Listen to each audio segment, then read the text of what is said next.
प्रिय विद्यार्थियों, सुप्रभात, नमस्कार।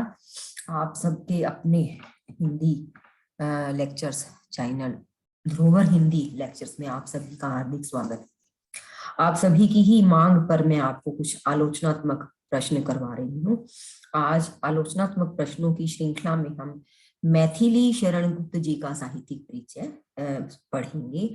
मैं आपको एक छोटी सी बात और बताऊंगी कि जैसे मैथिली शरण शब्द जो है, यह आप शुद्ध लिखना सीखें। ज्यादातर हम उच्चारण में मैथिली बोलते हैं, जबकि ये मैथिली है। तो थ को जो छोटी की मात्रा जनरली जो है बच्चे भूल जाते हैं, तो मैं आपको यह ध्यान दिला दूं कि आपने इस बात का खास ध्यान रखना है कि इनकी, जैसे जब किसी भी साहित्यकार के बारे में जो आप लिख रहे हैं, तो उनका नाम की जो स्पेलिंग है ना, उसमें व्याकरण संबंधी या आप कह सकते हैं श्रुतलेख संबंधी कोई त्रुटि न हो, तो इस चीज का भी आप ध्यान रखें। मैथिली शरण गुप्त जी के परिचय के बारे में आज हम पढ़ेंगे। और आइए अब इनका सामान्य परिचय जानते हैं। इनका जो जन्म है वो 1886 में हुआ और इनकी मृत्यु जो है वो 1964 में हुई। 1886 1964। कुछ बच्चों को हिंदी में जो है यह गिनती है वो समझने में मुश्किल होती है। 1886 1964। माता पिता जो है इनके, माता का नाम श्रीमती सरयू देवी और पिता का नाम सेठ रामचरण गुप्त था। इनके काव्य गुरु जो है आचार्य महावीर प्रसाद द्विवेदी जी रहे। आप ये कह सकते हैं कि इन्होंने जो रचनाएं लिखी उनमें अपना जो आप कह सकते हैं आदर्श माना, वो आचार्य महावीर प्रसाद द्विवेदी जी को माना। स्वाध्याय का अर्थ है खुद अध्ययन कर कर, बिना किसी की मदद के इन्होंने हिंदी, संस्कृत, बंगला, सहोटी का मतलब आदि भाषाओं का ज्ञान प्राप्त भी किया। इनकी जीवन का जो मूल मंत्र रहा वो है सादा जीवन उच्च विचार, और ये गांधीवादी आचरण जीवन जो है उस तरह का जीना चाहते रहे। और आप ये कह सकते कि बिल्कुल सिंपल जो है लिविंग हाई थिंकिंग वाली बात है, सादा जीवन उच्च विचार। गांधी जी से जो है ये प्रभावित रहे, उनके अनुयायी रहे, उनके जैसा जीवन अपना बनाने का इन्होंने प्रयास किया। इनकी जो पहली कविता थी हेमंत, कविता का शीर्षक था, जो 1905 में सरस्वती पत्रिका में छपी। सरस्वती पत्रिका जो है अपने समय की एक श्रेष्ठ पत्रिका है, और अगर उसमें कोई रचना छपती है तो वह एक साहित्यकार को पहचान भी दिलाती है, और यह बहुत बड़ी बात होती थी। तो महात्मा गांधी ने इन्हें जो है राष्ट्र कवि की उपाधि, ठीक है, से अलंकृत किया। भारत सरकार ने इन्हें पद्म भूषण से भी नवाजा, अर्थात इतने श्रेष्ठ जो है इनको सम्मान भी प्राप्त हुए, पद्म भूषण और राष्ट्र कवि। मैथिली शरण गुप्त जी को हम वैसे भी जब हम उनके बारे में चर्चा करते हैं तो राष्ट्र कवि के रूप में ही करते हैं, क्योंकि इन्होंने जितनी भी रचनाएं लिखी है वो राष्ट्रीयता की भावना से ओतप्रोत होकर के लिखी है। आप कह सकते हैं देश प्रेम की, देशभक्ति की इन्होंने कविताएं लिखी है, देश के प्रति इन्होंने पूरा सम्मान प्रकट किया है। रचनाएं जो है काव्य रचनाएं हैं इनकी, क्योंकि इनका एक कवि के रूप में ही इनको मुख्य पहचान मिली है। तो जो है जयद्रथ वध, भारत बारात, भारत भारती है, ये जो है बारात लिखा ना बेटा, ये भारत आएगा शब्द, भारत भारती। और साकेत जो है इनका महाकाव्य है, बहुत ही प्रसिद्ध है। और इस महाकाव्य की खास बात यह है कि इसका जो नवम सर्ग है, चिर विरहणी, चिर उपेक्षित, जिसके बारे में कवियों ने बहुत कम लिखा है, उर्मिला को समर्पित है, कि अपने पति से के वियोग पे उसका दशा कैसी है, उसका इन्होंने बड़ा ही सुंदर और मार्मिक चित्रण किया है। यशोधरा, पंचवटी, शकुंतला, मेघनाथ वध आदि इनकी प्रमुख प्रमुख रचनाएं हैं, काव्य रचनाएं हैं, काव्य संग्रहों के नाम है। नाटक जो है तिलोत्तमा, चंद्रहास और अनग, इन्होंने मुख्य जो है दोनों विधाओं में काम किया, परंतु राष्ट्र कवि के रूप में ये विख्यात है, अर्थात इनकी काव्य रचना ही प्रमुख है और उनको इसी से ही ज्यादा पहचान मिली है। काव्यगत विशेषताएं जो है, जब भी आप किसी भी साहित्यकार की लिखते हैं तो आप इस तरह से लिखेंगे कि मैथिली शरण गुप्त जी की साहित्य की या काव्य की प्रमुख विशेषताएं इस प्रकार है कि इनकी पहली विशेषता है राष्ट्रीय भावना। इन्होंने देश प्रेम, देशभक्ति की कविताएं लिखी। जब आप कोई रचना लिखते हैं, मैं आपको सिर्फ पॉइंट बता रही हूँ, और उसमें आप कोटेशन भी लिख सकते हैं, अपनी लैंग्वेज में भी लिख सकते हैं, कि जैसे राष्ट्रीय भावना की कविता का एक आप कह सकते हैं कि छोटा सा पॉइंट आप पढ़ेंगे कि भारत माता का मंदिर यह है, समता का संवाद यहाँ, सबका शिव कल्याण यहाँ, पावे सभी प्रसाद यहाँ। जाति धर्म या संप्रदाय का नहीं भेद व्यवहार। भारत माता का मंदिर, यह कविता का शीर्षक है और इसमें लिखा है कि जो भारत देश है वहां पर सबके साथ बराबरी की बात की जाती है, सभी का मंगल कल्याण, सभी को प्रेम का प्रसाद यहाँ मिलता है। किसी भी जाति धर्म या संप्रदाय का जो भेद है, मतलब यहाँ पर अनेक जाति के लोग रहते हैं, अनेक धर्मों को मानते हैं, अनेक संप्रदायों को मानने वाले हैं, पर उनका भेद जो है आपसी प्रेम और भाईचारे में कभी भी रुकावट नहीं बनता। अगर आपको मुख्य मूल पंक्तियां जो है लिखने में याद करने में दिक्कत आती है तो आप इसकी व्याख्या करके भी लिख सकते हैं, इसमें से भी अपने पॉइंट्स बना सकते हैं। समाज सुधार पर बल, इन्हें समाज नीच कहता है पर है ये भी तो प्राणी, इनमें भी मन और भाव है, क्यों नहीं वैसी वाणी।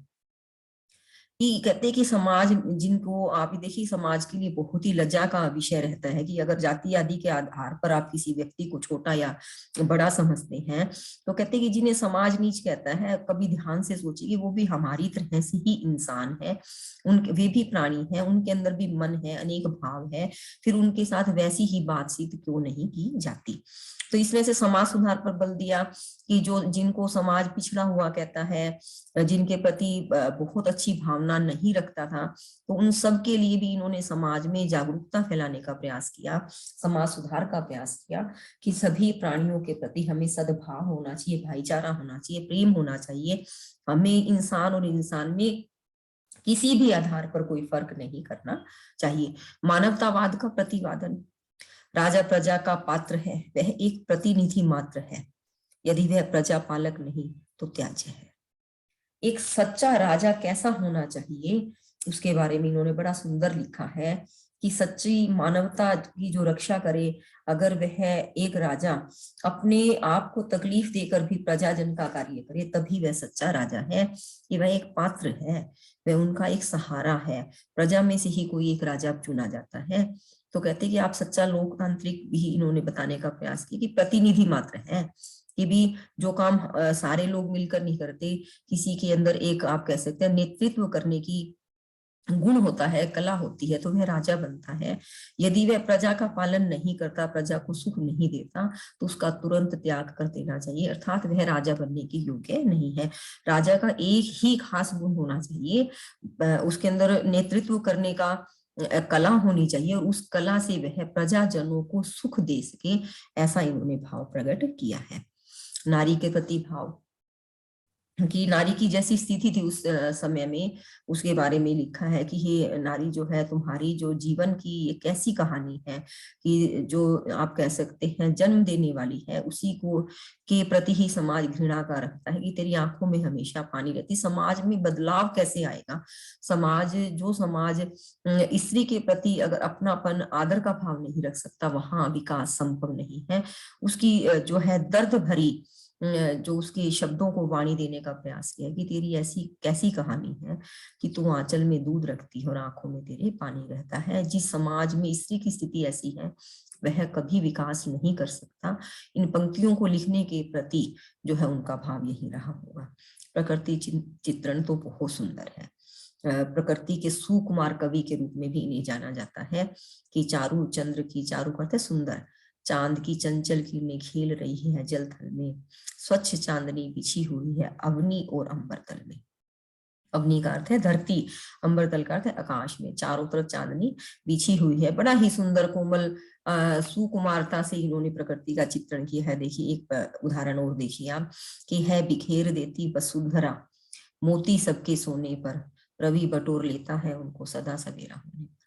कि जो धरती है जब सब सो जाते हैं तो तारों रूपी मोती को बिखेर देती है, और जैसे ही सूर्योदय होता है, सवेरा होता है, रवि उन सबको बटोर कर इकट्ठा कर लेता है, अर्थात तारे छिप जाते हैं। बहुत सुंदर भाषा में आप कह सकते हैं, कोमल भाषा में प्रकृति का बड़ा ही प्यारा चित्रण इन्होंने किया है। भक्ति भावना, ये राम के भक्त हैं और उनके प्रति अपनी श्रद्धा भी इन्होंने प्रकट की है। यह पंक्तियां भी बड़ी प्रसिद्ध है कि राम तुम्हारा चरित्र स्वयं ही काव्य है, कोई कवि बन जाए सहज संभव। कि भगवान राम का चरित्र जो है इतना श्रेष्ठ, इतना महान है कि अपने आप में ही वह एक विशाल कविता है, काव्य है। और अगर उनके चरित्र को कोई लिखते लिखते कवि बन जाए तो कोई बड़ी बात नहीं है, यह बहुत ही सहज संभव बात है। समन्वयवादी भावना, आपस में सभी धर्मों को जोड़ने का, समन्वय करने का, कि जाति धर्म आदि के आधार पर लड़ना बेकार है, आओ हम सभी धर्मों का आदर करें, सभी के प्रति सम्मान की भावना रखें। तो बड़ी ही सुंदर पंक्तियां हैं कि राम रहीम बुद्ध ईसा का सुलभ एक सा ध्यान, कि भारत देश एक ऐसा देश है जहां हिंदू मुस्लिम सिख ईसाई सभी प्रेम से रहते हैं, प्यार से रहते हैं, और अपनी अपनी इच्छा अनुसार अपने धर्म का पालन भी करते हैं, कि कोई राम को मानता है, कोई रहीम को, कोई बुद्ध को, कोई ईसा को, और सभी एक साथ अपने ईश्वर का, अपने इष्ट का ध्यान लगा सकते हैं। यह एक ऐसा देश है। तो समन्वय भावना का भी उन्होंने प्रयास किया है। भाषा शैली के बारे में जानते हैं कि खड़ी बोली हिंदी भाषा है, ठीक है। सबसे मुख्य जो है, इन्होंने हिंदी भाषा के प्रचार प्रसार में अपनी रचनाओं के माध्यम से बहुत योगदान दिया। सहज सरल स्वच्छ और परिमार्जित भाषा है, शुद्ध जिसे कह सकते हैं, संस्कृत निष्ठ सुंदर स्पष्ट जो है इनकी खड़ी बोली हिंदी भाषा है। सरलता है, सहजता है, स्वच्छता है और परिमार्जित भाषा है, अर्थात कहीं भी आप कह सकते हैं कि अश्लीलता नहीं है। तत्सम तद्भव शब्दावली की प्रधानता है। संस्कृत निष्ठ परिमार्जित भाषा ही कही जा सकती है। खड़ी बोली है लेकिन उसमें भी ब्रज भाषा जैसा माधुर्य है, उसमें भी सरसता है, मिठास है, प्रसाद गुण का सौंदर्य है, अलंकारों की मनोहारी छटा है, मुख्य वर्णनात्मक शैली व यथास्थान अन्य। इसका अर्थ क्या है कि इन्होंने ज्यादातर सभी चीजों का वर्णन शैली में प्रयोग किया है, वर्णन शैली में इन्होंने रचनाएं लिखी है। और यथास्थान करता है, इसके अलावा जहां कहीं भी जरूरत पड़ी तो इन्होंने अन्य शैलियों का भी प्रयोग किया है। भावनात्मक है, आप ये कह सकते हैं व्यंग्यात्मक है, या जो भी शैलियां हैं वो सभी का भी इन्होंने जगह जगह पर प्रयोग किया है। तो इस तरह से कह सकते हैं कि जो मैथिली शरण गुप्त है प्रकृति के सुकुमार कवि हैं और राष्ट्र कवि हैं, और इन्होंने आप कह सकते हैं कि हिंदी साहित्य में महत्वपूर्ण अपना योगदान